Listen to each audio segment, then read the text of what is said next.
Hello everyone, this is F K mech official YouTube channel. मेरा नाम है engineer Farman Khan, lecturer HVAC at government college of technology बन्नू।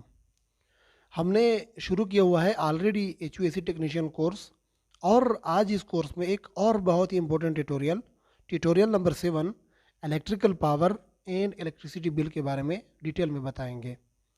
आपका refrigerator या air conditioner कितना power consume करता है और उसके इलेक्ट्रिसिटी का बिल कितना बनेगा, ये सारा सब कुछ आज इसी वीडियो में हमने क्लियर करना है। शुरू करते हैं इलेक्ट्रिकल पावर से।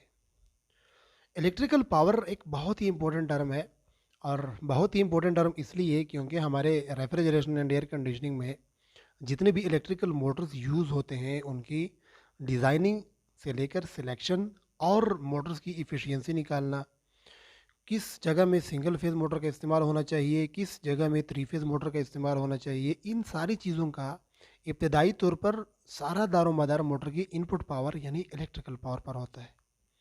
इसलिए इलेक्ट्रिकल पावर एक बुनियादी जुज़ है इलेक्ट्रिसिटी पार्ट में, ठीक है। लेकिन इलेक्ट्रिकल पावर को हम इतनी आसानी के साथ नहीं समझ सकते जब तक हम कुछ बेसिक चीज़ों को ना समझ सकें।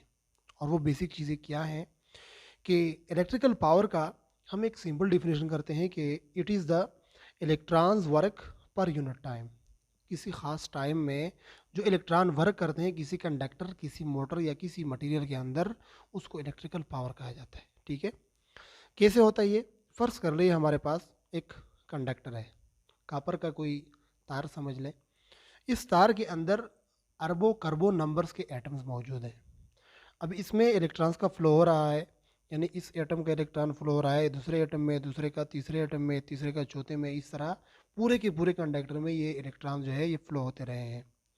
अब इस दौरान होता क्या है? होता ये है कि जब ये करंट फ्लो हो रहा है तो इस दौरान इस कंडक्टर के आसपास यानी इर्द गिर्द हल्का सा मैग्नेटिसियत का असर पैदा होता है, ठीक है। हल्का सा मैग्नेटिसियत का असर पैदा हो रहा होता है। जू जू ये करंट फ्लो होता रहेगा, जितना लंबा ये कंडक्टर होगा उतना ही लंबा इर्द गिर्द ये मैग्नेटिसियत का असर भी होगा, ठीक है।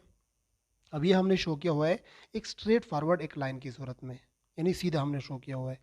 अगर हम इस तार को लेकर इस कॉइल की सूरत में वाइंडिंग करके इसको यूं शो कर दें तो अब यहाँ पे क्या होगा कि यहाँ पे इलेक्ट्रॉन काम करेगा। इलेक्ट्रॉन काम कैसे करेगा कि फ़र्ज़ कर ले अगर हमने यहाँ पे सप्लाई दे दी इस कॉइल को, तो इस कॉइल में